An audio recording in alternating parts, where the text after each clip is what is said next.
Alejandro Magno. El joven que conquistó el mundo. Imagina un campo de batalla bañado por el polvo del desierto. Frente a ti se extiende un ejército innumerable, con carros de guerra, elefantes y miles de hombres que rugen bajo el estandarte del imperio persa, el más poderoso de su tiempo.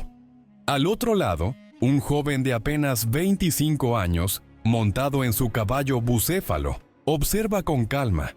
Su mirada no refleja miedo, sino una seguridad casi sobrehumana. Con un simple gesto de su mano, ordena a sus falanges avanzar. Minutos después, aquel gigante persa, que parecía invencible, se derrumba ante la genialidad militar de un joven que aún no ha vivido la mitad de lo que le permitiría la vida.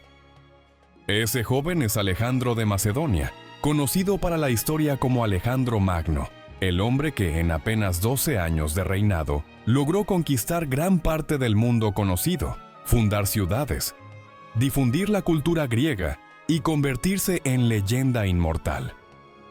Hoy en Travesía en el Tiempo te contaré su historia, la historia de cómo un muchacho, educado bajo la sombra de un filósofo, se convirtió en el conquistador más grande de todos los tiempos. Primero, para comprender a Alejandro, debemos viajar a Macedonia, un reino al norte de Grecia, a menudo despreciado por las polis helenas por considerarlo bárbaro y atrasado. Sin embargo, bajo el mando del rey Filipo II, Macedonia se transformó en una potencia militar imparable. Filipo reorganizó el ejército, creó la Falange Macedónica, una formación compacta de soldados armados con largas lanzas llamadas zarisas, y sometió a gran parte de Grecia. Filipo no solo era un brillante estratega, sino también un visionario. Su objetivo era unificar a los griegos y lanzar una gran campaña contra el imperio persa, el eterno enemigo de Grecia, pero el destino le jugaría una carta inesperada. Filipo fue asesinado en el año 336 a.C. y su hijo, un joven de apenas 20 años, heredó el trono. Ese joven era Alejandro, y aunque muchos lo consideraron demasiado inexperto para gobernar, pronto demostraría que estaba destinado a algo mucho más grande. Infancia y formación. Alejandro nació en el año 356 a.C. en Pela, la capital de Macedonia. Su madre, Olimpia de Epiro, era una mujer de fuerte carácter, profundamente religiosa, que desde pequeño le inculcó la idea de que su destino estaba marcado por los dioses. Según la tradición, afirmaba que Alejandro descendía de Aquiles, el héroe de la Ilíada. Su padre Filipo lo preparó para ser guerrero. Desde niño fue entrenado en el arte de la equitación y la guerra. Una anécdota famosa de su juventud es la doma de su caballo bucéfalo. El animal era tan indomable que nadie podía montarlo. Alejandro, con apenas 12 años, observó que el caballo se asustaba con su propia sombra. Lo giró hacia el sol, lo calmó y logró cabalgarlo. Filipo, impresionado, dijo: «Hijo, búscate un reino digno de ti, porque Macedonia es muy pequeña para ti». A los 13 años, Alejandro fue puesto bajo la tutela de uno de los más grandes filósofos de la historia, Aristóteles.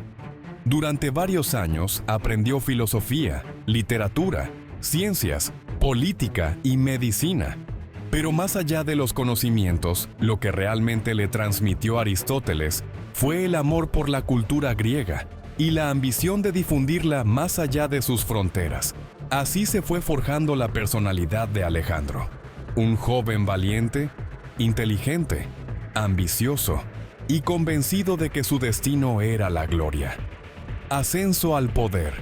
En el año 336 a.C., Filipo II fue asesinado en circunstancias misteriosas durante una boda real. Alejandro, con solo 20 años, fue proclamado rey.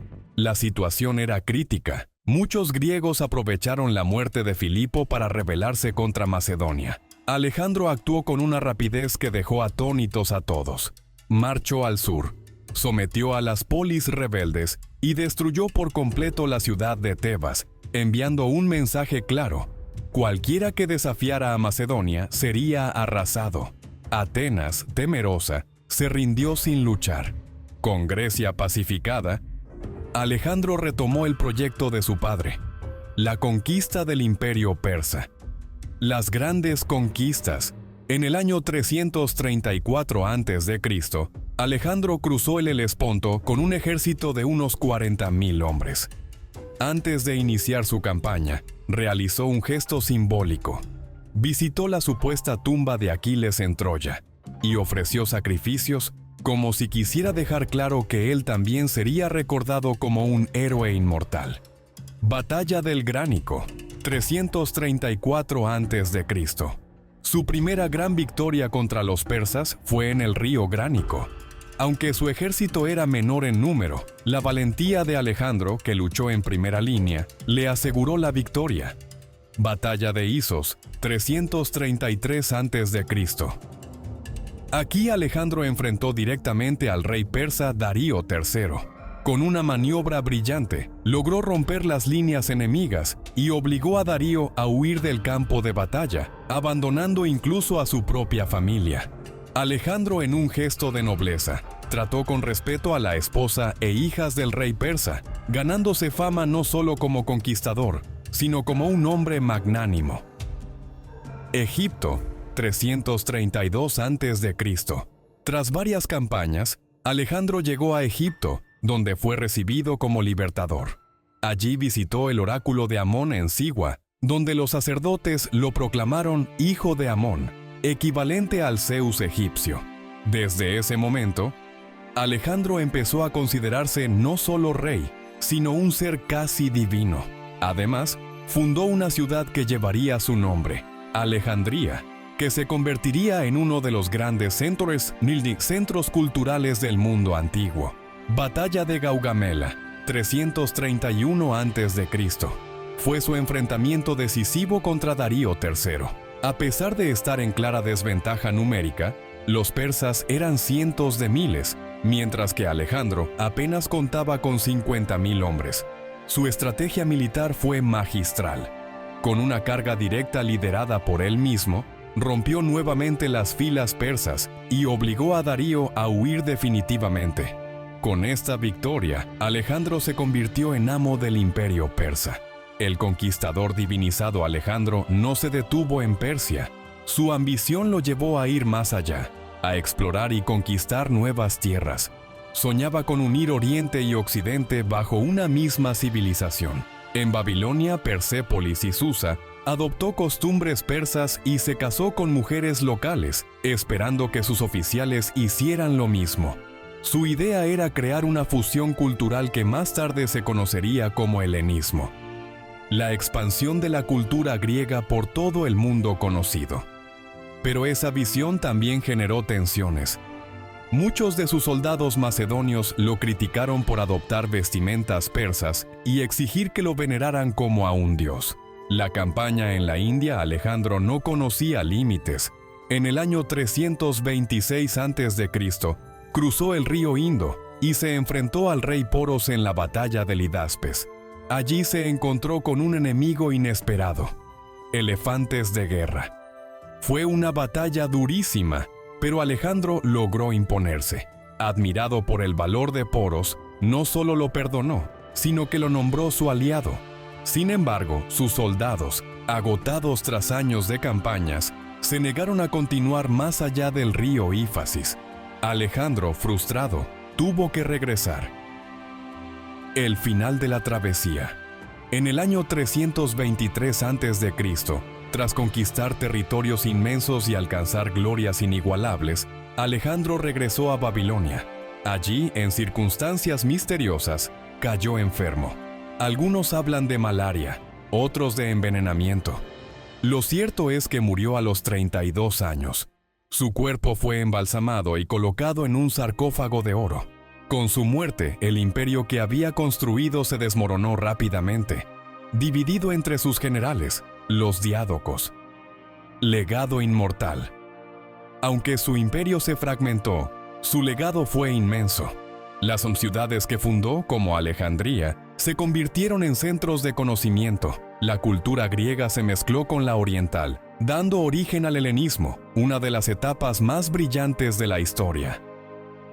Alejandro no solo fue un conquistador, fue un visionario que intentó unir pueblos y culturas bajo una misma identidad. Su figura inspiró a emperadores romanos, a Napoleón, e incluso hoy sigue siendo un símbolo de ambición, poder y grandeza.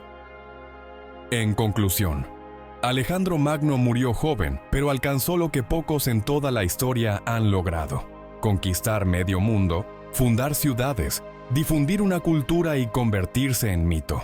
Fue amado y odiado, temido y venerado.